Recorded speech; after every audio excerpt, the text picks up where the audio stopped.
Modern love often feels like a maze of mixed signals and endless choices. You craft the perfect dating profile. You go on dates that seem promising, and then silence. Or you find yourself in a relationship, constantly anxious about whether you are saying the right thing or if they are truly happy. This whirlwind of uncertainty can be exhausting. What if the secret to navigating this chaos was not a new dating app, but a 2,000-year-old philosophy? Meet Zeno of Citium, the founder of Stoicism. His ancient wisdom, forged in a world without text messages or social media, holds surprisingly powerful answers for our modern romantic struggles. By the end of this, you will have a complete toolkit of 25 Stoic lessons to build a calmer, stronger, and more resilient love life. We will explore why trying to control your partner is a recipe for misery and how loving your fate can transform even a painful breakup. What is the one thing you wish felt easier in your relationships right now? Zeno's philosophy begins with a single, life-changing distinction. He taught that some things are within our power and everything else is not. Your own judgments, your actions, your desires, your efforts, these are your domain. But the feelings of another person, their past, their decisions, even whether they text you back, these lie outside your control. This simple idea, the dichotomy of control, is the bedrock of a calmer love life. Think about the last time you felt anxious in a relationship. Perhaps you were waiting for a reply, analyzing every word of a message, or worrying if they were as committed as you were. That anxiety almost always comes from trying to manage the unmanageable, from placing your happiness in the hands of something you cannot command. You cannot force someone to feel a certain way. You cannot control their mood, their loyalty, or their attraction. The moment you try, you hand over your inner peace, but what you can control is your own response. You can choose to communicate your needs clearly and kindly. You can decide to act with integrity regardless of their actions. You can manage your judgments, refusing to spin stories of catastrophe from a simple silence. This shift in focus is profoundly empowering. It transforms your energy from futile worrying into constructive action. Instead of asking, "Why are they doing this to me?" you begin to ask, "How can I respond in a way that aligns with my character?" This does not make you passive or indifferent. On the contrary, it allows you to love more freely because your serenity is no longer tied to another's unpredictable behavior. You offer your best self, your honesty, and your effort, and you release your grip on the outcome. That is the foundation. So how does this feel in the real world of dating? Picture yourself getting ready for a first date. The old script might have you anxiously rehearsing conversation topics, worrying if you will say the wrong thing, and mentally pleading for a text the next day. Every one of those thoughts is an attempt to control the uncontrollable. The Stoic approach redirects that energy entirely inward. Your only job is to be fully present, to listen genuinely, and to express your own thoughts with honesty and kindness. You cannot control their impression of you, but you can control whether you are someone you respect by the end of the night. This shift is incredibly liberating. It turns a performance into a simple human connection. The same principle applies when a partner comes home after a terrible day. Your instinct might be to rush in and fix it, to say the perfect thing that erases their frustration. When that does not work, you feel like you have failed, but their mood, their internal weather, is not yours to command. Your sphere of control is your own response. You can choose to offer a listening ear without the pressure to solve anything. You can make a cup of tea, give them space, or simply sit with them in their frustration without absorbing it as your own. This is not cold or detached. It is a profound form of respect. You are acknowledging their autonomy to feel their feelings while you maintain your own inner stability. You stop trying to manage their emotional state and start focusing on how you can be a supportive partner from a place of calm. This transforms the dynamic from one of codependency to one of two whole people choosing to stand together. The anxiety of modern love often stems from this misplaced focus, from handing our peace over to forces we cannot direct. By practicing this first lesson, you begin to reclaim your power, not over others, but over your own mind and actions. And that reclamation is the first step toward a love that feels secure, not because it is guaranteed, but because you are. This inner stability, this focus on what is truly yours, is only the beginning. Zeno's next profound lesson invites us to live in accordance with nature. For the Stoics, nature was not just trees and rivers, it was the fundamental, rational order of the universe. To live in accordance with it meant to live with wisdom and virtue, accepting the world as it is, not as we wish it to be. When we apply this to love, it becomes a revolutionary idea. Modern romance is often sold as a perpetual state of bliss, a constant high without any lows. We are taught to seek the perfect, conflict-free relationship. But nature does not work that way. The seasons change, the tide ebbs and flows, and storms are a natural part of the climate. In the same way, relationships have their own natural rhythms. There will be periods of deep connection and effortless harmony, and there will be moments of friction, distance, and change. This is not a sign that something is wrong. It is a sign that you are in a real, breathing partnership. Fighting against this reality is like trying to stop the ocean's tide. You will exhaust yourself. A Stoic approach asks you to accept these ebbs and flows as part of the natural order. A disagreement does not have to mean catastrophe. A season of quiet distance does not have to signal the end. It can simply be the natural weather of two complex human lives intertwining. By accepting this, you remove the added layer of panic and instead respond to each phase with clarity and purpose. This principle also guides us toward authenticity. Living in accordance with nature means living in alignment with your own core values, your essential character.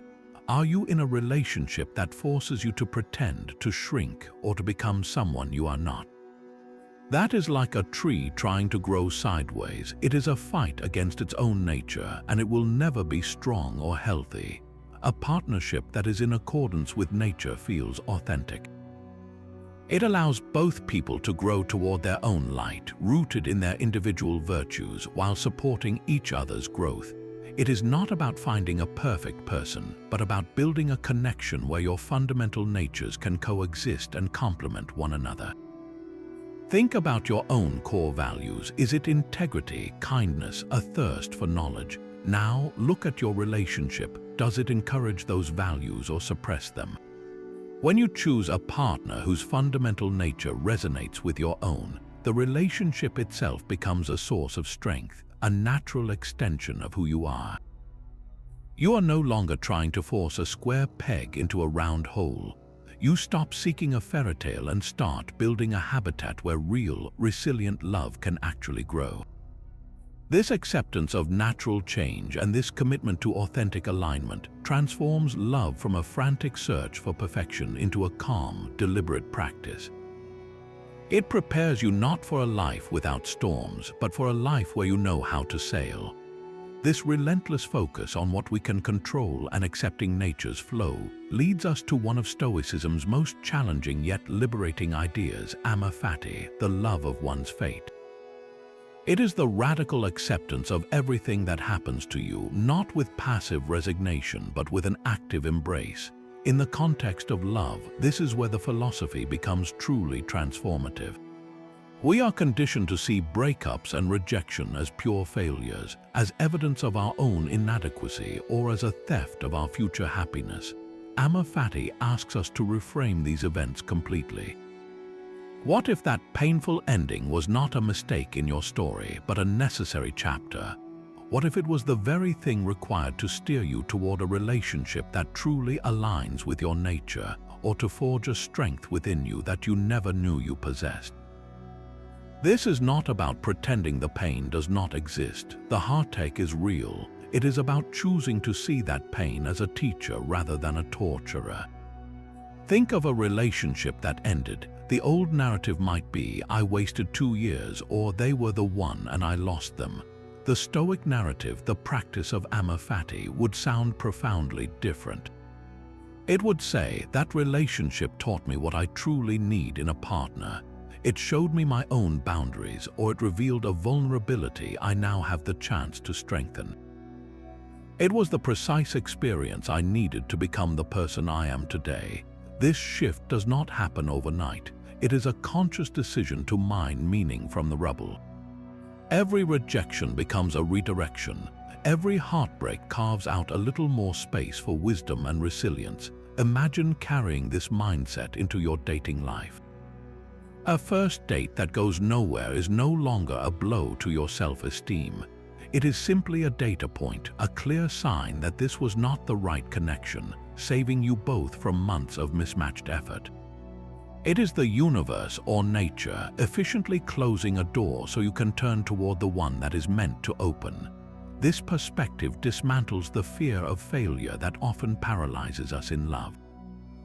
If every outcome, even the ones that sting, is woven into the fabric of a life well lived, then you are free to engage with courage. You can express interest without the terror of rejection, because a no is just as valuable as a yes in guiding your path. You can end a relationship that is not working without viewing it as a total loss, because you trust that this ending is a crucial part of your growth. Amor Fati is the ultimate act of trust in the rational order of the universe. It is believing that the events of your life, especially the difficult ones, are not random punishments but essential ingredients. By loving your fate, you stop fighting reality and start collaborating with it. You begin to see your entire romantic history, the joyful unions and the aching goodbyes, as a single, coherent journey toward becoming the person capable of giving and receiving a mature, resilient love. And that reframing turns every experience, without exception, into fuel for your growth. This relentless embrace of fate naturally guides our attention to what we build our lives upon. Zeno's philosophy makes a startling claim that virtue is the only true good.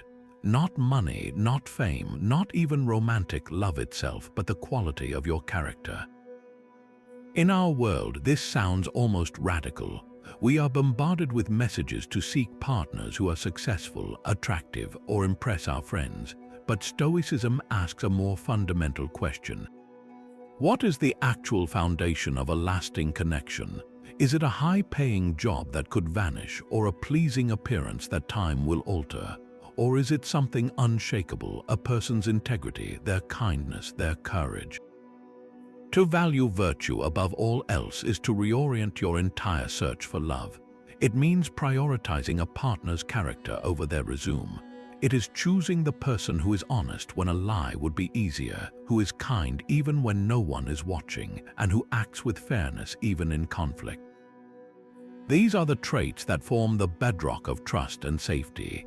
A relationship built on this foundation can withstand life's inevitable storms because its core strength does not depend on external, fleeting conditions. The real transformation begins when you turn this lens on yourself. Are you cultivating these virtues within? Are you striving to be a person of your word, to act with compassion, to meet your partner with fairness? This is not about achieving perfection, but about the direction of your effort. When you focus on building your own character, you stop attracting partners based on a facade and start resonating with those who value the same substantive qualities. Think about the last time you felt truly safe with someone. It likely was not because of their car or their job title. It was because you knew deep down that they were a good person. You trusted their heart. That feeling of security is the direct result of virtue in action. It is the calm that comes from knowing your partner will choose what is right even when it is difficult. This creates a space where love is not a transaction but a mutual commitment to growth. So the next time you find yourself making a list of desired traits in a partner, try a Stoic revision. Instead of tall, funny, and financially stable, your list might read honest, emotionally resilient, and fundamentally kind. This shift in priority changes everything. It moves you from shopping for a product to seeking a true partner for the journey. And when two people are both dedicated to living virtuously, their relationship becomes more than a source of pleasure. It becomes a shared practice in building a good life. Your mind can be your own worst enemy in a relationship. It whispers stories, spins narratives, and often gets the facts completely wrong. Zeno offered a powerful tool to disarm this internal saboteur, a practice known as withholding assent from initial impressions. An impression is that immediate gut reaction to an event, the first story your mind tells you. Your partner is quiet over dinner, and the impression screams, "They are angry with me." A text message goes unanswered for hours, and the impression declares, "They are losing interest." Stoicism does not ask you to ignore these thoughts, but it does demand that you refuse to automatically believe them. You have the power to pause and examine the story before you buy into it. This space between the impression and your reaction is where your freedom lies. That silence at the table could just as easily mean they had a draining day at work, or they are simply lost in their own thoughts. The delayed text reply is far more likely a result of a busy schedule than a fading affection. By learning to question your initial impressions, you stop the chain reaction of anxiety and insecurity before it ever gains momentum. You move from being a prisoner of your assumptions to being an investigator of the truth. This practice transforms how you communicate. Instead of launching an accusation born from an unexamined impression, like "You have been quiet all night, what did I do wrong?" you can approach with calm curiosity. You could say, "You seem a little distant tonight, is everything okay?" The first statement comes from a place of fear and assumption, the second from a place of care and genuine inquiry. One creates defensiveness, the other opens a door. This skill is especially vital in the digital age, where communication is stripped of tone and body language. A period at the end of a text can feel like a declaration of war. A single-word reply can feel like a brutal dismissal. We are interpreting hieroglyphics without a key, and our impressions are often catastrophically wrong. The Stoic practice is to consciously insert a moment of reflection before you type that reactive message.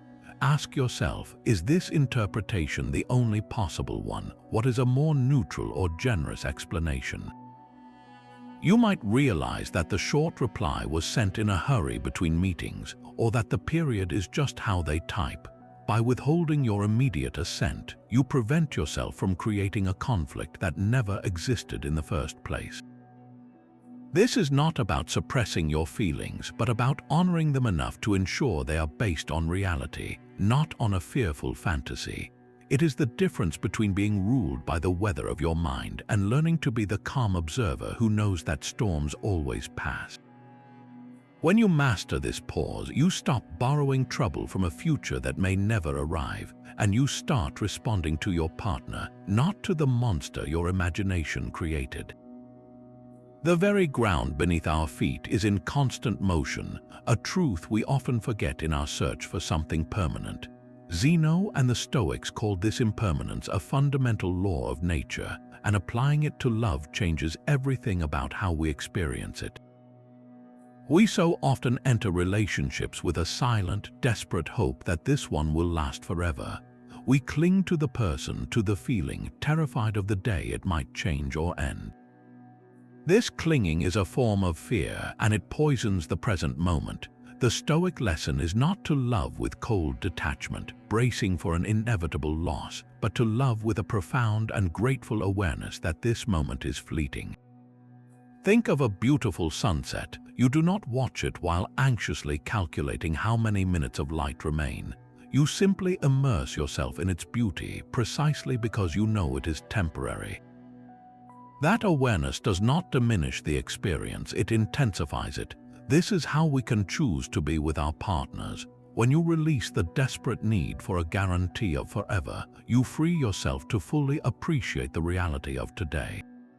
The quiet morning coffee you share, the way they laugh at a silly joke, the simple comfort of their presence after a long day. These moments become more vivid and precious when you are not mentally fast-forwarding to some uncertain future.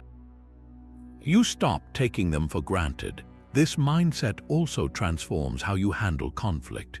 An argument feels less like a threat to the entire foundation of your life together and more like what it is, a temporary storm in a long journey.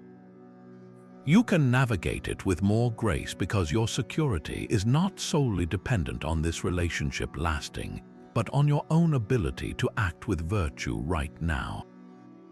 You begin to ask, how can I be fair and kind in this disagreement, regardless of what happens tomorrow? This is the heart of embracing impermanence. It is not a morbid focus on endings, but a courageous commitment to the quality of each individual moment.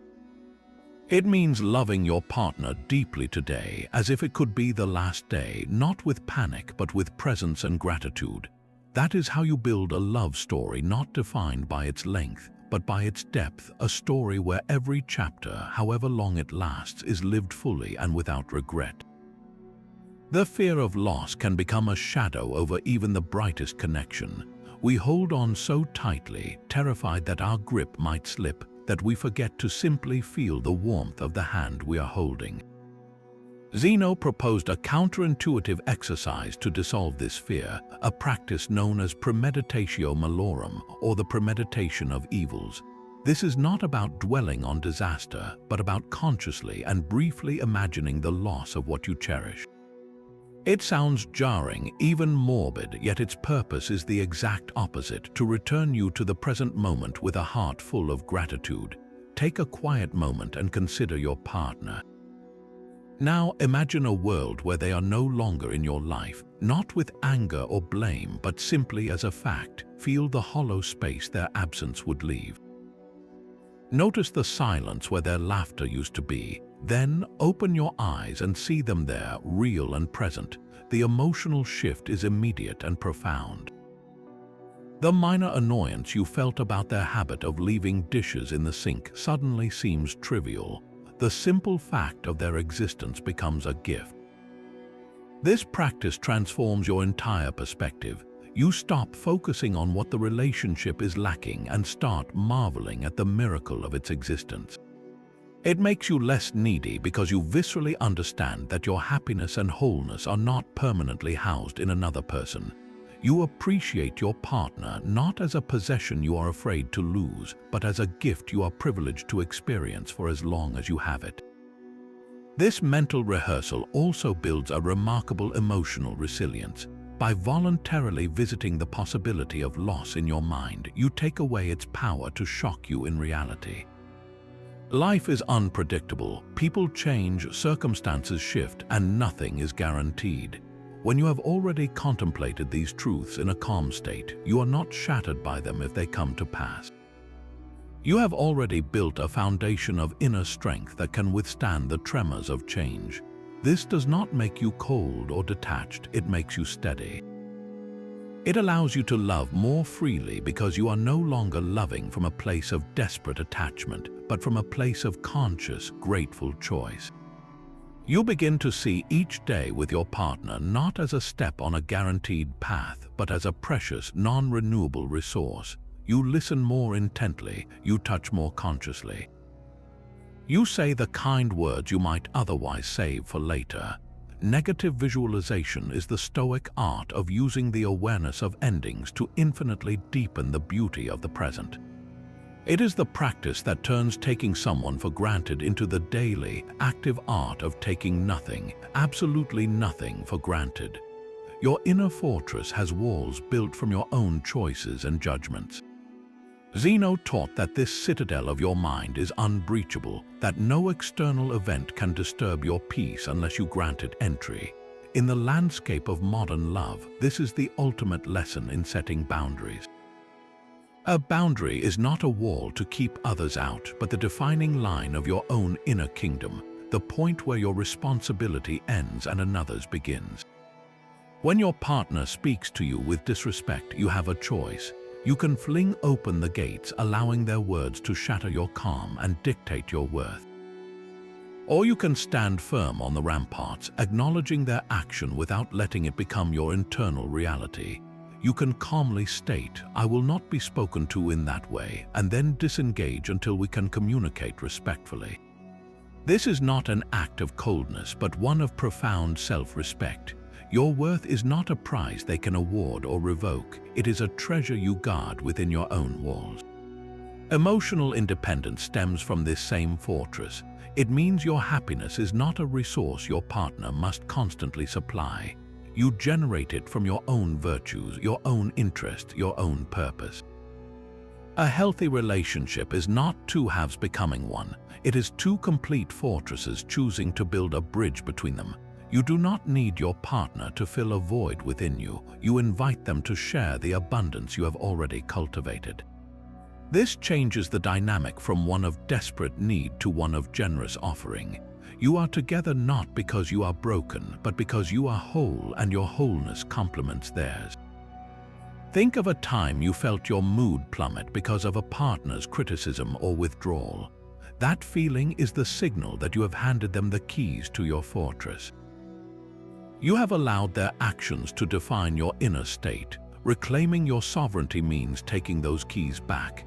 It means deciding that your self-worth is built on your own integrity, your own kindness, your own efforts, not on their approval or affection on any given day.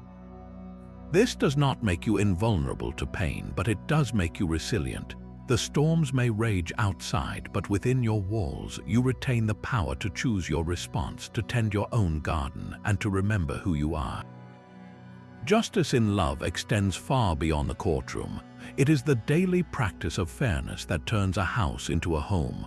Zeno considered justice a cardinal virtue, and in a relationship, it becomes the active commitment to treating your partner as an equal, rational human being deserving of respect, not as a character in the story of your own life. This means striving for an equitable division of labor, not in a rigid, scorekeeping way, but with a spirit of shared responsibility. It is about noticing when your partner always ends up doing the school run or the dishes, and stepping in not because you are keeping track, but because you see the shared life you are building and your equal role in it. Fairness is felt in the small things, the unspoken understanding that you are both on the same team, carrying the weight together. This virtue shines brightest during conflict. In the heat of an argument, our instinct is often to win, to prove our point and dismantle theirs. But justice asks a different question. It asks, am I being fair to their perspective? Are you listening to understand or simply waiting for your turn to talk? Just communication means avoiding the cheap shots, the character assassinations, and the bringing up of past mistakes that have no bearing on the present issue. It is sticking to the topic at hand and treating your partner's feelings as valid, even when you do not fully understand them. You are essentially granting them the same right to their own internal world that you claim for yourself. When you feel wronged, the just response is not to retaliate with equal force, but to state your case clearly and calmly, and to listen to theirs with an open mind. You are not a prosecutor and a defendant. You are two partners acting as a jury, trying to find the truth of the situation together. Ultimately, justice in love is about seeing your partner's inherent dignity. It is remembering that this person you share your life with is a sovereign individual with their own thoughts, dreams, and struggles. They are not an extension of you, and they do not exist to meet your every need. To treat them with justice is to honor that separateness, to give them the space to be who they are, and to engage with them from a place of fundamental respect. It is the quiet understanding that your wants are not more important than theirs, and that a true partnership is a continual negotiation between two whole, autonomous people. This daily practice of fairness builds a foundation of trust so strong that when the bigger storms of life arrive, you know you can rely on each other to act with honor, not just when it is easy, but especially when it is hard. Our culture often sells love as a desperate search for our missing half, a quest to find someone who will finally make us feel whole. This idea is not only misleading, it sets the stage for immense pressure and inevitable disappointment. Zeno offered a far sturdier foundation for connection, a concept the Stoics called autarkeia, or self-sufficiency. This is not a cold, lonely independence, a life lived in a fortress with the drawbridge permanently raised. It is the profound emotional wholeness that comes from knowing your happiness and your worth are generated from within. A self-sufficient person does not need a relationship to feel complete. They are already complete. And from that place of abundance, they are free to choose a partner, not out of a void of need, but from a surplus of love. Think about the difference in energy. When you approach dating from a place of lack, you radiate a subtle desperation. You are constantly evaluating, will this person complete me? Will they fix my loneliness? Will they validate my existence? This neediness can be felt, and it often pushes healthy partners away or attracts those who are drawn to that kind of dependency. Now, imagine approaching a potential partner from a state of autarkia. You are already living a full life with your own passions, your own friends, your own sense of purpose. You are not looking for someone to fill your empty spaces. You are looking for someone whose wholeness beautifully complements your own. The dynamic shifts entirely. You are not two broken halves clumsily trying to glue yourselves together. You are two strong, self-contained pillars choosing to support the same roof. This creates a relationship of true interdependence, not codependency. You come together not because you have to, but because you genuinely want to, because the shared journey is richer and more joyful than the solitary one. Your partner becomes a cherished companion on your path, not the destination itself. This self-sufficiency is your greatest gift to the relationship. When you are not relying on your partner to be your sole source of happiness, you relieve them of an impossible burden. They are free to have a bad day without you spiraling, free to pursue their own interests without you feeling abandoned, free to be fully themselves without the pressure of catering to your every emotional need. This atmosphere of freedom and trust is where the deepest intimacy can actually grow. It allows you to love without clutching, to be close without suffocating. So ask yourself, what does your wholeness consist of? What are the interests that light you up independently of your relationship? What friendships nourish you? What personal goals give you a sense of meaning? Cultivating these things is not selfish. It is the very work that makes you capable of a mature, generous, and resilient love. A Stoic partnership is not a merger that erases the individual, but an alliance that celebrates two sovereign beings, each whole on their own, choosing to build something even greater together. That inner citadel of your mind holds one final, ultimate power, the freedom of your reasoned choice. Between any event and your reaction, there exists a sacred space, and within it, you hold the power to select your response. This is not about suppressing emotion, but about inserting a moment of conscious decision between the trigger and the action. Your partner arrives late for an important dinner, and the immediate surge of frustration is automatic. But in that next breath, your proherses, your capacity for deliberate choice, awakens. You can choose to greet them with a lecture, allowing the frustration to dictate the entire evening. Or you can take that same frustrated energy and choose a different path. You can pause, take a breath, and say, "I was worried when you were late. I am glad you are here now." The event is identical, but the response transforms the entire reality of the moment. This is the practical application of virtue in real time. When a pang of jealousy strikes because your partner is laughing a little too long with someone else, the initial impression is one of threat. Your heart races, your mind conjures stories. This is the critical juncture. You can choose to let that impression command you, to storm over with a possessive comment or retreat into a sulking silence. Or you can choose to question the story. You can choose to trust the foundation you have built. You can choose to respond later with a vulnerable admission. "I felt a little insecure when I saw you talking so animatedly, and I wanted to check in," rather than an accusatory attack. This is not weakness, it is the highest form of strength. It is the strength to override your own primal programming and act in accordance with your deeper values of trust and respect. Every single day in a relationship presents these tiny crossroads. A misunderstood text, a forgotten chore, a careless word. At each one, you are presented with a menu of possible responses, ranging from the reactive and destructive to the considered and constructive. Your power lies in your ability to look at that menu and consciously select the option that aligns with the person you want to be and the relationship you want to build. Choosing a calm discussion over a heated argument is not about winning or losing. It is about prioritizing the health of the connection over the temporary satisfaction of being right. It is understanding that your response is the one thing in the entire situation you have absolute sovereignty over. When you master this, you stop being a puppet jerked around by your emotions and start being the author of your own actions. You realize that your partner's behavior is the trigger, but your response is the bullet you choose to load or not load into the chamber. And with that power, you take full responsibility for the emotional climate you help create, building a space where trust, not fear, becomes the default. A disagreement can feel like a wall between you and your partner, a solid barrier of conflicting needs and hurt feelings. But what if you could learn to see that very wall not as a blockade, but as the raw material for building a bridge?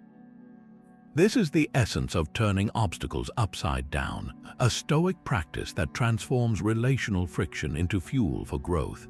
When your partner expresses a frustration you find unreasonable, the immediate obstacle is your own defensive reaction. Your mind screams that they are wrong, that they are being unfair. The conventional response is to fortify your own position, to argue your case until they relent. But Stoicism invites you to flip this entire dynamic. The obstacle itself, this disagreement, becomes the opportunity. It is a chance to practice patience, to actively listen past your own defensiveness and truly hear the fear or the unmet need hidden beneath their words. It is an invitation to cultivate empathy, to step into their emotional world even when it feels foreign to you. The argument is no longer a battle to be won, but a puzzle to be solved together, a chance to understand a part of your partner you had not yet seen. This reframing applies powerfully to the challenge of long distance. The physical separation is a real and painful obstacle. The loneliness, the missed moments, the sheer difficulty of it can feel overwhelming.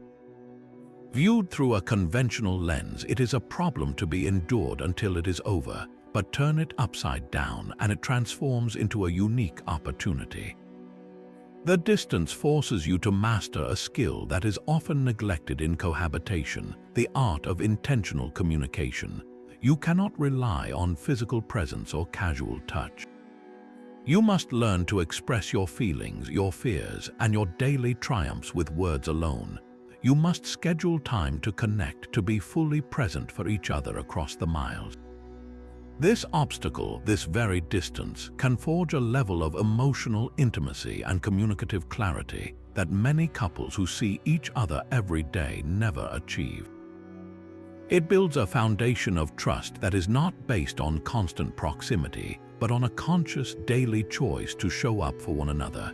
Even a partner's difficult personality trait, a source of endless annoyance, can be turned into training ground for your own virtue. Their chronic lateness is not just an irritation, it is your opportunity to practice patience and flexibility. Their tendency to worry is not merely a drain, it is your chance to cultivate calm and offer steady reassurance. The obstacle becomes the gym where your own character is strengthened. By consistently flipping the script in this way, you stop seeing your partner's humanity, their flaws, their differences, their struggles, as impediments to your happiness. You begin to see them as the very conditions required for your own growth in wisdom, compassion, and resilience. Every challenge becomes a hidden invitation to build a stronger, more understanding, and more deeply connected love. Your partner's voice is not a background track to your own thoughts. Every conversation holds a silent invitation to be fully present, an invitation we so often decline, our minds already racing ahead to our reply. This is where Zeno's timeless wisdom meets the modern world's greatest distraction, our own restless minds. He taught that the good life is found not in chasing future pleasures or ruminating on past pains, but in living fully and rationally in the present. In love, this practice of presence becomes the very soil in which intimacy grows. Think about the last time you were on a date or simply talking with your partner. Was your phone face up on the table, a silent third wheel waiting to chime in? Were you listening to their story while mentally composing your work email or planning your grocery list? This divided attention, however minor it seems, sends a subtle but powerful message that in this moment they do not have your full regard. True presence is an act of profound generosity. It is the decision to put your device away, to turn your body toward them, and to offer the rarest resource you have, your undivided attention. When you listen not just to the words but to the emotion behind them, you are no longer just hearing a story, you are witnessing their inner world. This active listening transforms a simple chat into a bridge of understanding. They feel seen, not just looked at. They feel heard, not just processed. This mindful attention extends beyond conversation to the quiet, ordinary moments you share. The warmth of their hand in yours as you walk, the taste of a meal you cook together, the shared silence on a comfortable couch. These are not filler moments between the big romantic gestures. They are the very fabric of your connection. By savoring them, by consciously noticing the details, you gather a wealth of small joys that a distracted mind completely misses. You are building a relationship out of real, accumulated presence, not just a highlight reel of vacations and anniversaries. This practice directly counters the anxiety that so often plagues modern relationships.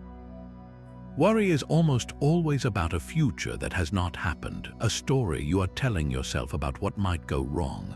By anchoring yourself in the present reality, you pull your mind away from those frightening fantasies.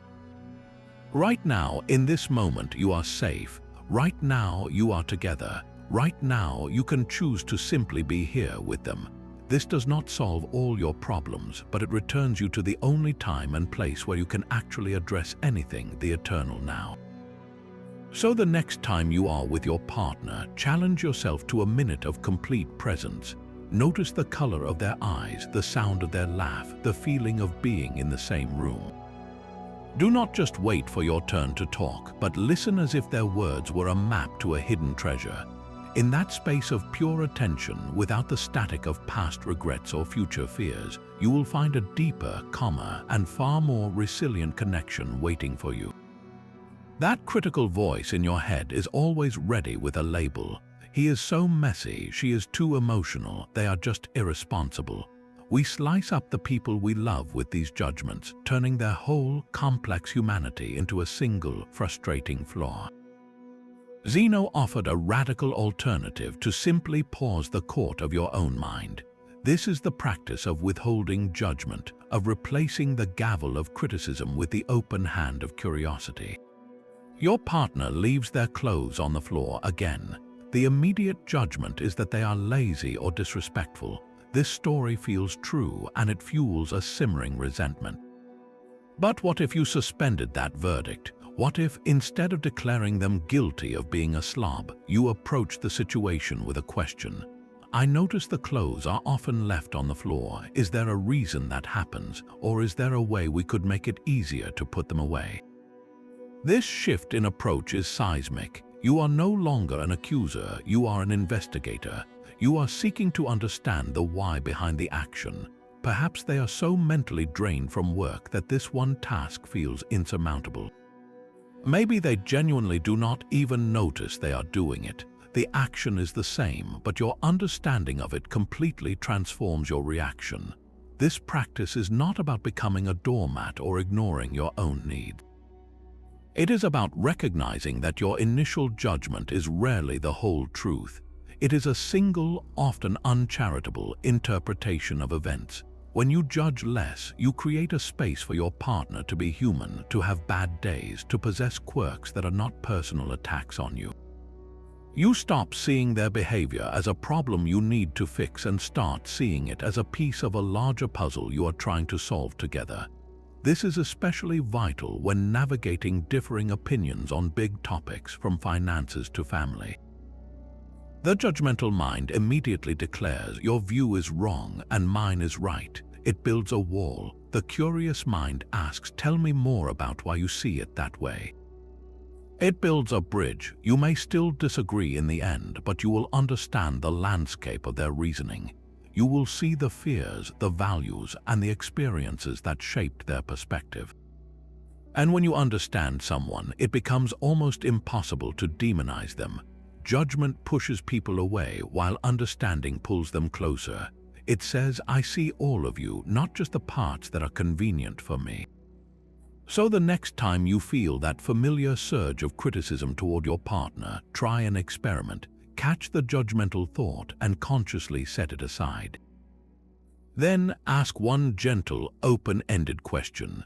You might be startled to find that the person on the other side of that question is far more complex and far more worthy of your patience than your initial judgment ever allowed you to see. That small, sharp argument you had last night, the one that kept you awake, feels enormous in the quiet dark. But from 1,000 feet in the air, your entire street becomes a miniature model. From a mile up, your neighborhood is a silent grid. From the edge of space, the continent is a swirl of blue and green, and the fierce heat of your disagreement is utterly invisible, swallowed by the sheer scale of it all. This is the Stoic exercise known as the view from above, and it is a powerful antidote to the tiny tyrannies of daily conflict. The practice is simple, though its effect is profound.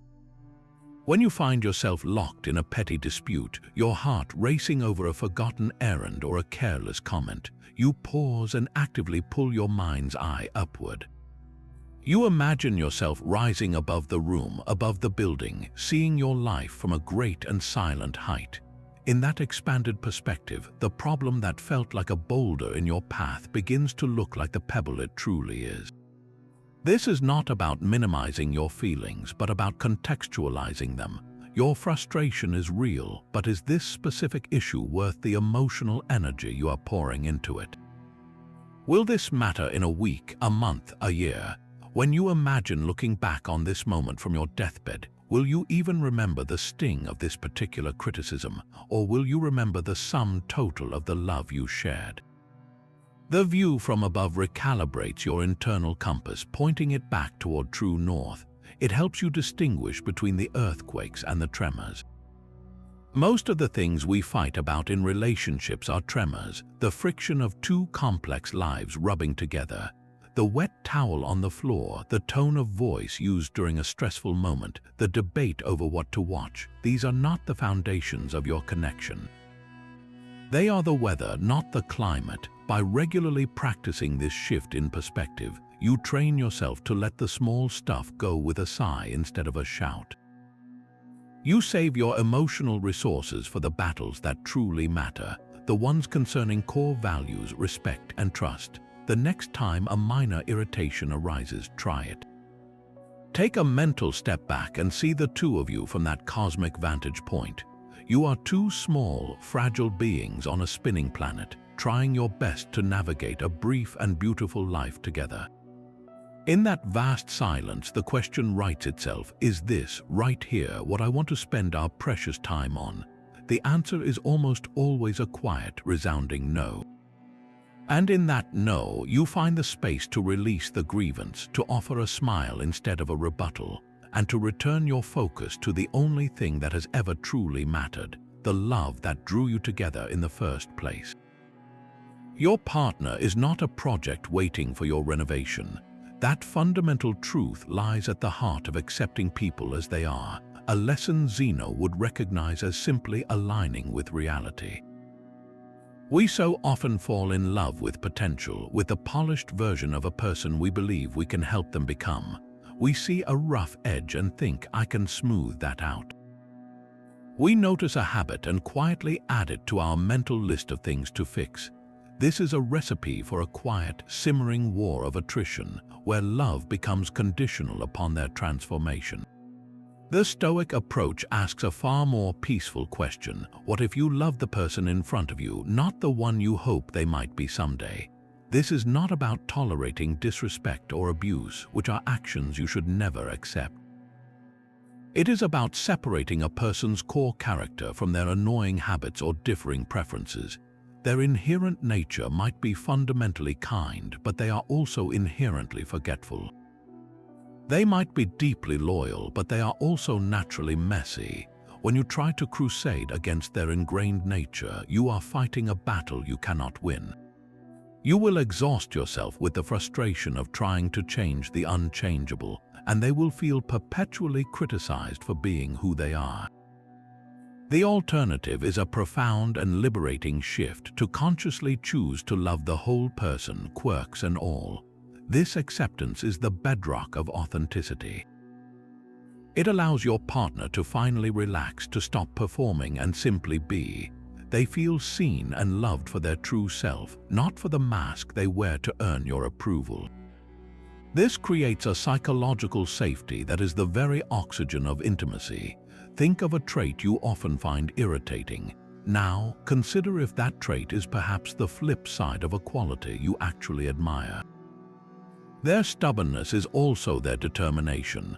Their caution is also their thoughtfulness. Their free-spirited chaos is also their creativity. By accepting the whole package, you stop resenting the downside and start appreciating the complex, interconnected person they truly are.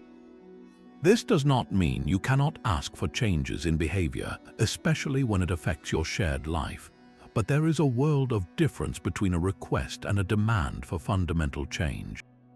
You can say, "It would mean a lot to me if we could both try to keep the living room tidier," which is a collaborative goal. This is vastly different from the internal monologue of, "They are so sloppy, I need to make them neater," which is a judgment on their very character. One approach builds a bridge, the other builds a wall.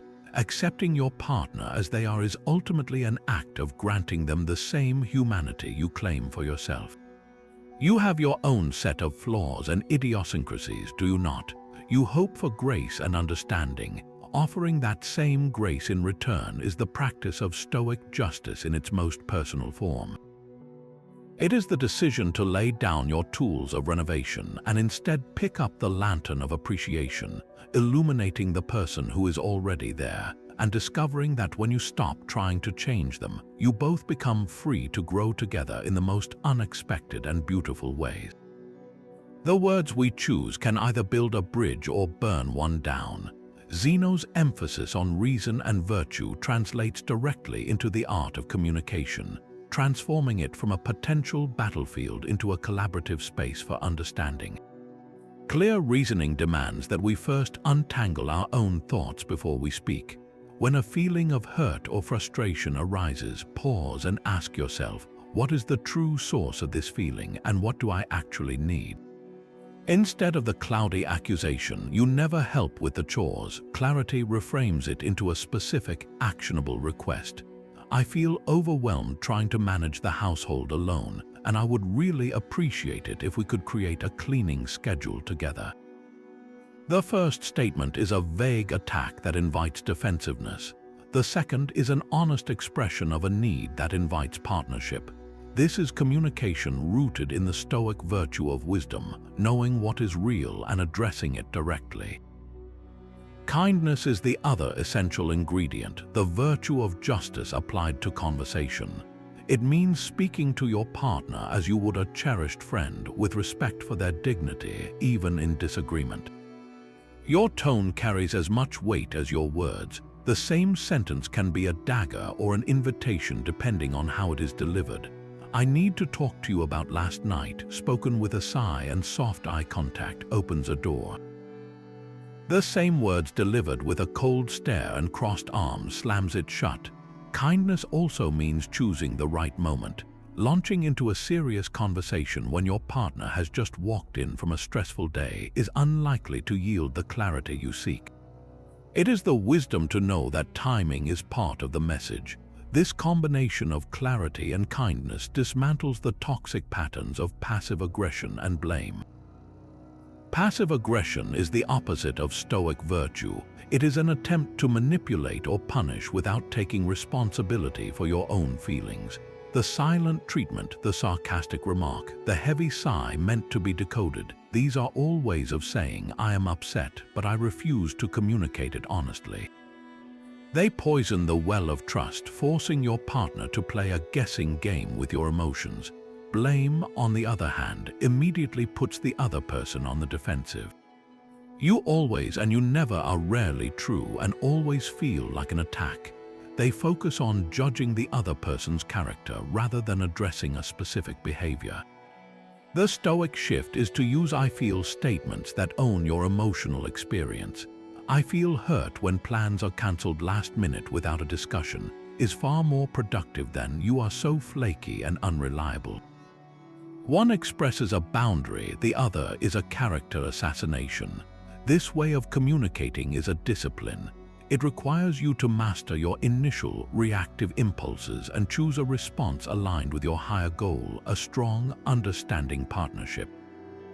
It is not about winning an argument, but about understanding and being understood. When both people commit to this practice, conflicts stop being something to fear and start becoming opportunities to see each other more deeply, to fortify the bridge between you with every honest and kind word exchanged. Attachment to a specific outcome is a heavy anchor on the fragile boat of a new connection. You go on a first date already visualizing your wedding, or you enter a new relationship with the silent, desperate question, "Is this the one?" That pressure, that need for a guarantee, bleeds into every interaction, turning a simple conversation into a high-stakes audition. Zeno would point us toward a more liberating focus, the process itself. Your only true domain is your own effort, your own presence, and your own integrity in the moment. You cannot control whether this person will be your lifelong partner, but you can control whether you are genuinely curious about who they are. You can decide to listen deeply, to share openly, and to simply enjoy the unique experience of connecting with another human being. This shift from outcome to process is like the difference between a gardener desperately pulling on a seedling to make it grow faster and one who simply tends to the soil, provides water, and trusts the natural timeline. The frantic gardener damages the roots and kills the plant with their anxiety. The patient gardener creates the conditions for healthy growth, understanding that the blossoming is not theirs to command, but a result of consistent right action. In dating, this means releasing the need for every date to lead to a relationship and every relationship to lead to a lifetime commitment. It allows you to be in the experience for what it is, rather than for what you hope it will become. A date that does not lead to a second one is not a failure. It was a single evening where you practiced being your best self, you learned something new, and you gathered information about what you truly want. That is a successful process. When you are not attached to the outcome, you become more authentic and less performative. You are not trying to sell yourself as the perfect future spouse. You are just showing up as you are in all your imperfect humanity. This authenticity is magnetic. It gives the other person the safety to be real as well, creating the potential for a connection that is based on truth, not on a mutual performance of who you think you should be. The pressure to lock down a future evaporates, and in its place you find the simple, profound joy of discovery. You can appreciate the conversation for its own sake, the laughter as its own reward, and the connection as a valuable experience regardless of its final destination. This is how you build a love life free from the exhausting weight of expectation, where every interaction becomes a worthwhile journey in itself. Gratitude is the quiet act of noticing the water in the well rather than complaining of your thirst. In the landscape of a relationship, this daily practice is a revolutionary shift of attention, moving your focus from what you wish was different to the reality of what is already there. The Stoics saw gratitude not as a passive feeling, but as an active discipline, a way of training your perception to see the good that is so easily obscured by the noise of minor irritations. Your partner may leave coffee grounds in the sink, a small, daily frustration. But what about the fact that they always make a fresh pot for you in the morning, that they remember how you take your coffee, that this small ritual is a silent offering of care? Gratitude chooses to see the offering, not just the mess. This practice begins with the simplest of rituals, a mental pause each day to acknowledge one specific thing you appreciate about your partner. It does not need to be grand. It is the way they listen to your rambling story after work, the sound of their key in the door, the fact that they took the trash out without being asked. The subject is less important than the act itself, the deliberate turning of your mind toward a point of light. When you make this a habit, something subtle and powerful begins to happen. The architecture of your perception changes. You start to collect these small appreciations like treasures, and over time, the weight of your mental ledger shifts. The list of annoyances feels lighter, less significant, because it is now balanced by a growing, vivid account of goodness. This is not about ignoring problems, but about ensuring they are viewed in their true proportion, against a backdrop of genuine appreciation. This internal shift naturally transforms your external behavior. The gratitude you cultivate in your mind begins to spill over into your words and actions. You find yourself saying thank you for the small things, the cooked meal, the errand run, the simple presents. These acknowledgements are like gentle deposits into the emotional bank account of your relationship, building a reserve of goodwill that can see you through the inevitable withdrawals of conflict and stress. A partner who feels genuinely seen and appreciated is a partner who feels safe, valued, and more inclined to offer the same generous regard in return. It creates a virtuous cycle of mutual recognition where both people are consistently reminded of why they chose each other in the first place. In a world that constantly whispers about what you lack, the Stoic practice of gratitude is a defiant act of declaring what you already have. It is the daily decision to love the reality of your relationship with all its beautiful imperfections, and in doing so, to discover that the abundance you were seeking was right there all along, waiting only for you to pay attention. Your reputation is a ghost you can never truly catch. In the age of social media, this ancient anxiety takes on a new and relentless form. Friends comment on your partner's profile, family members whisper their opinions, and the entire world seems to have a judgment on your relationship status. Zeno's wisdom slices through this noise with a stark reminder: your reputation is among the externals, utterly outside your command. You cannot control the thoughts that form in another person's mind, the stories they tell about your life, or the labels they attach to your choices. The moment you tie your happiness to their approval, you hand them a remote control to your inner peace. Think of the last time you felt a pang of embarrassment explaining your partner's unconventional job to someone more traditional. Or the quiet shame you might have felt when announcing a breakup, bracing for the inevitable wave of pity or judgment. That discomfort is the price of valuing an external over your own internal compass. The Stoic alternative is not to become defiant or rude, but to become indifferent in the truest sense.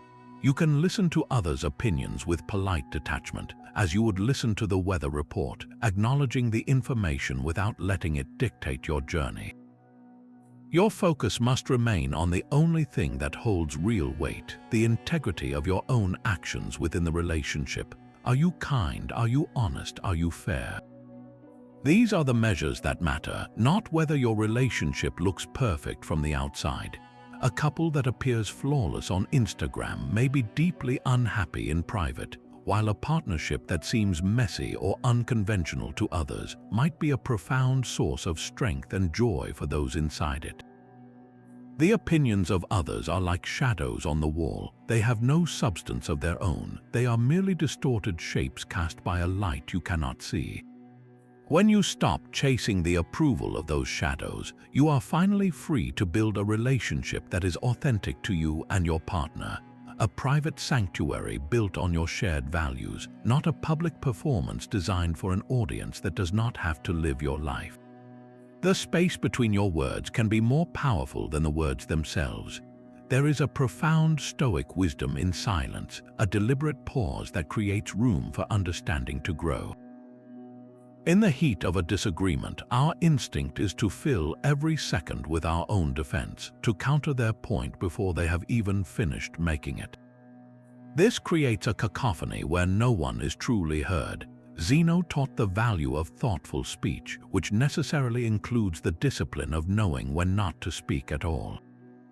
This is not the cold silence of withdrawal, but the warm, receptive silence of deep listening. It is an active state of presence where you quiet your own inner monologue to fully absorb what your partner is communicating, both with their words and the emotions behind them. Think of a time your partner was trying to explain a hurt feeling. The moment they paused, did you immediately jump in with your justification? That interruption, however well-intentioned, sends a clear message. My need to be right is more important than your need to be understood. Choosing silence in that fragile space is an act of generosity. It allows their thought to land completely. It gives them the safety to find the right words for a feeling that might be tangled and complex.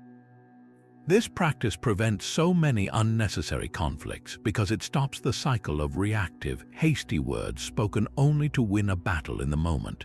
Those words are like stones thrown into a pond, creating ripples of hurt long after the initial splash. By holding your silence, you refuse to throw the first stone.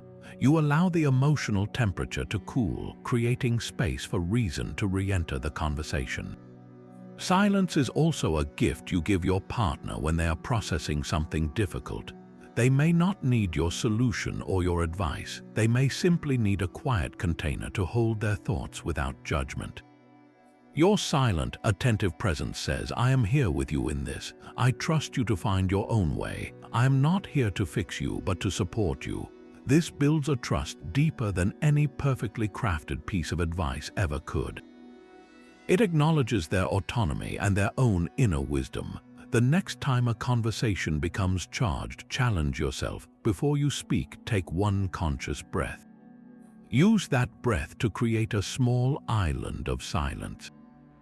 In that space, ask yourself, am I about to speak to elevate the understanding, or am I about to speak to elevate myself? Is my response coming from a place of reactive emotion or from a place of calm virtue? This tiny moment of restraint can change the entire course of an evening, transforming a potential argument into a moment of genuine connection. Your quiet listening becomes the fertile ground where your partner's truest thoughts and feelings can finally take root and be seen. Life is not a calm sea, and every ship is eventually tested by a storm. While we cannot control the weather, we can choose to build our vessel together before the clouds ever appear on the horizon. This is the profound practice of preparing for adversity as a team, a shared Stoic exercise that transforms potential crises into opportunities for unity. Instead of avoiding difficult conversations about the future, you intentionally sit down together and ask the tough questions. What if one of us loses our job? How would we navigate a serious health diagnosis? What is our plan if a family crisis demands all our resources? These are not conversations of fear, but of profound preparedness. You are not inviting trouble, you are simply mapping the terrain together so you are not lost if you ever have to cross it. This mental rehearsal does something remarkable to a partnership. It shifts the dynamic from you and me facing an unknown threat to us facing a challenge we have already discussed and strategized. The anxiety of the unknown is replaced by the quiet confidence of a plan, however basic. You are building a shared psychological playbook. When a real hardship strikes, you are not starting from a place of panic and blame, but from a foundation of prior understanding. You can look at each other and say, we talked about something like this, we have a starting point. This shared preparation cultivates a deeper level of trust. You see how your partner thinks under pressure during a calm discussion. You learn what they value most in a crisis, and you demonstrate your own commitment to facing life's difficulties as a united front. It is the difference between two people being surprised by a sudden downpour and arguing about who forgot the umbrella, versus two people who checked the forecast, packed a raincoat, and decided to walk through the storm together, hand in hand. This practice makes your partnership a true sanctuary, a place where you do not just share the sunny days, but where you have already agreed to weather the winters as one. That final embrace before you leave for work, the last words you speak before hanging up the phone, these ordinary moments hold an extraordinary weight. Zeno's philosophy brings us to a stark but beautiful truth: memento mori, the practice of remembering that you must die. Far from being morbid, this awareness is the ultimate clarifier for your relationships. It asks one simple, piercing question: if this were the last time you saw your partner, would you be at peace with how you left things? The argument over whose turn it was to do the dishes suddenly feels absurdly small. The silent treatment over a minor slight reveals itself as a tragic waste of precious, irreplaceable time. This is not a practice of living in fear, but of living with eyes wide open to the breathtaking fragility of it all. When you carry the awareness of life's finitude in your heart, your love becomes more urgent and more present. You stop saving your affection for special occasions. You say "I love you" not just at the end of a phone call, but for no reason at all in the middle of a Tuesday afternoon. You offer that compliment, you send that thoughtful text, you reach for their hand simply because you can, because you are both here, right now, and that in itself is a temporary miracle. Every irritation is measured against the scale of eternity, and most simply do not measure up. The forgotten anniversary or the bad mood after a long day loses its power to derail your connection when you remember that you are sharing your life with a mortal, beautiful, flawed human being, just as you are. This perspective cultivates a profound sense of gratitude for the simple fact of their existence. You look at them sleeping and feel not just love, but a fierce, protective thankfulness for their presence in your world. You listen to them tell a story you have heard a dozen times, not with impatience, but with the quiet joy of hearing their voice once more. Memento mori transforms love from a passive feeling into a series of deliberate, conscious actions. It is the decision to kiss them goodbye like you mean it. It is the choice to forgive the small transgressions quickly and completely, because life is too short to carry that baggage. It is the courage to be vulnerable and express your love openly without the fear of seeming foolish, because the real foolishness would be to leave those words unsaid. This practice does not ignore the future, but it roots you firmly in the sacredness of the present. It ensures that you are building a relationship not on the promise of endless tomorrows, but on the quality of your connection today. You begin to love as if every moment could be your last farewell, not with sorrow, but with the intensity and clarity that such a farewell would demand. And in doing so, you discover how to love fully, freely, and without a single regret. Your smallest gesture of kindness sends a wave through the entire ecosystem of your relationship. Zeno called this concept sympatheia, the profound interconnectedness of all things in the universe. He saw the world not as a collection of separate objects, but as a single, living organism where every part affects the whole. In the context of your love life, this is a powerful reminder that nothing you do exists in a vacuum. Your mood, your words, and your actions are not private events. They are stones dropped into the shared pond of your relationship, and the ripples they create touch every part of your partner's world. When you choose to greet your partner with warmth after a difficult day, that single act of generosity can shift the entire emotional climate of your home. It might pull them out of a spiral of frustration, making them feel seen and supported, which in turn allows them to be more patient with the children or more focused on their own work. Your one good decision creates a cascade of positive effects. Conversely, bringing home the stress of your workday and dumping it onto the dinner table does not just affect you, it becomes a cloud that your partner must now breathe. Your bad mood can become their bad mood, not because they are weak, but because you are so deeply connected. Your emotional state is contagious. This interconnectedness extends far beyond daily moods.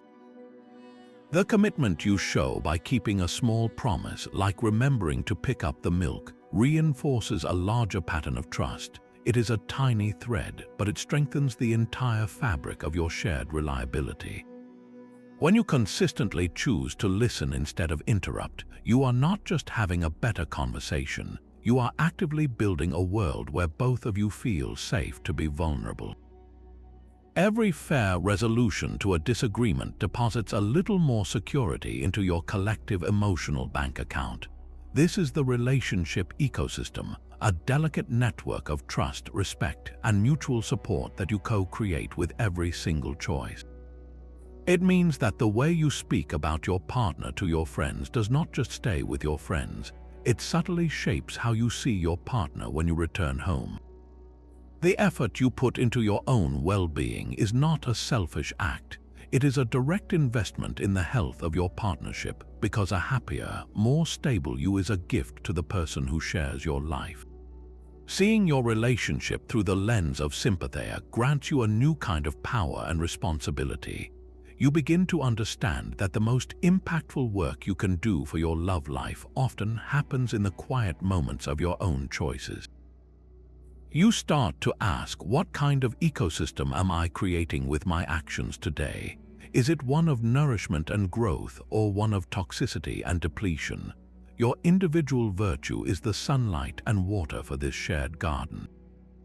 When you tend to your own character with integrity and kindness, you are not just growing yourself, you are cultivating the very soil in which your love can deeply and resiliently root itself, allowing both of you to flourish together. A deep and lasting love is not built on a foundation of endless comfort.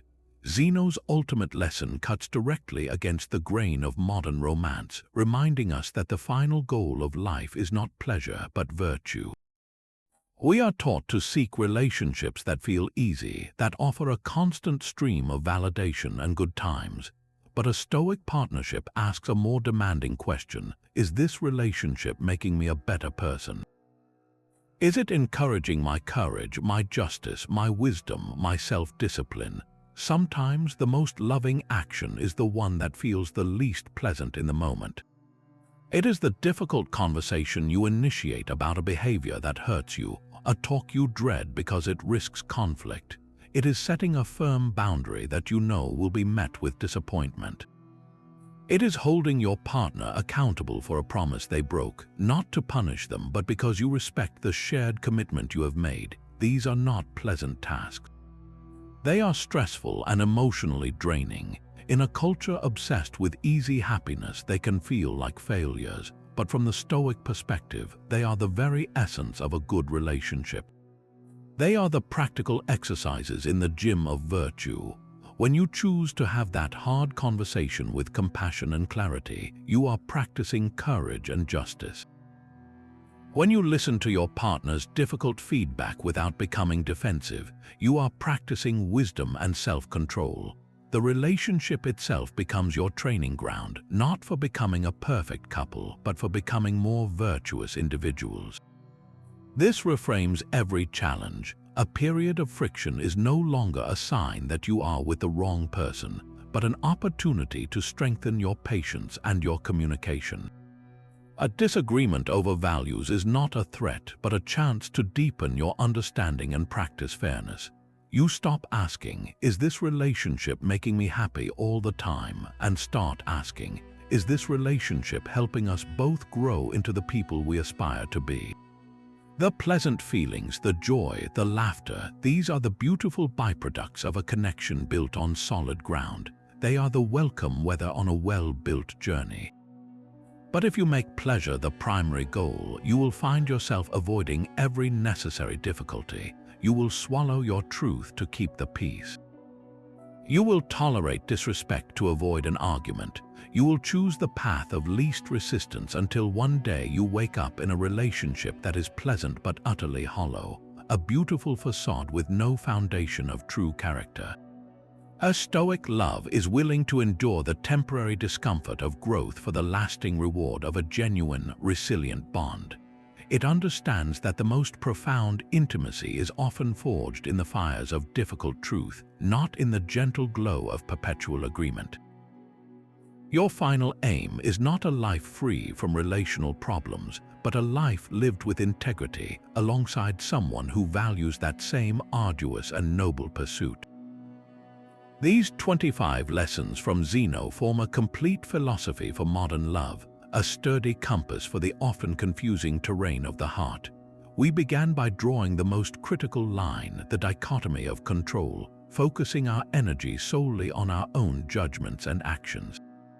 We learned to live in accordance with nature, accepting the inevitable seasons of a relationship and seeking authentic alignment.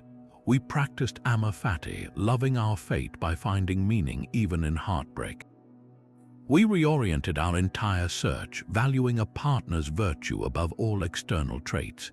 We learned to pause, withholding assent from the fearful stories our minds instantly create. We embraced impermanence, loving more deeply precisely because nothing lasts forever. We used negative visualization to dissolve the fear of loss by regularly appreciating what we have. We built an inner citadel, establishing emotional boundaries and self-sufficiency so we could love from a place of wholeness, not lack. We prioritized justice, striving for fairness and seeing our partner as an equal sovereign being.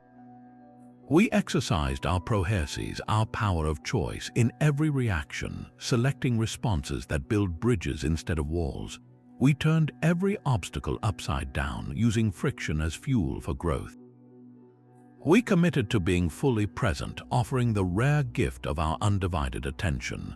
We replaced judgment with curiosity, seeking to understand before seeking to be understood. We gained perspective with the view from above, seeing our small conflicts in the vast scale of a shared life. We accepted our partner as they are, laying down the exhausting tools of renovation. We communicated with clarity and kindness, making our words constructive. We released our attachment to specific outcomes, finding joy in the process of connection itself. We cultivated a daily practice of gratitude, training our eyes to see the abundance already present. We became indifferent to external opinions, building a private sanctuary for our love. We valued the wisdom of silence, creating space for understanding to grow. We prepared for adversity together, making our partnership a united front. We remembered our mortality, letting memento mori clarify our priorities and intensify our affection. And we saw our relationship as an interconnected ecosystem where every small act of virtue nourishes the whole. This is not a philosophy of cold detachment, but of warm, resilient engagement. It provides a framework not for a perfect, easy love, but for a real, meaningful one. It asks you to build your relationship on the one foundation that cannot be shaken, your own character. So now, the next step in this Stoic journey is yours. We would love to hear which of these 25 lessons landed most powerfully for you. Was it the practice of negative visualization, the freedom of the dichotomy of control, or the quiet power of loving your fate? Share your thoughts in the comments below and let us continue this conversation.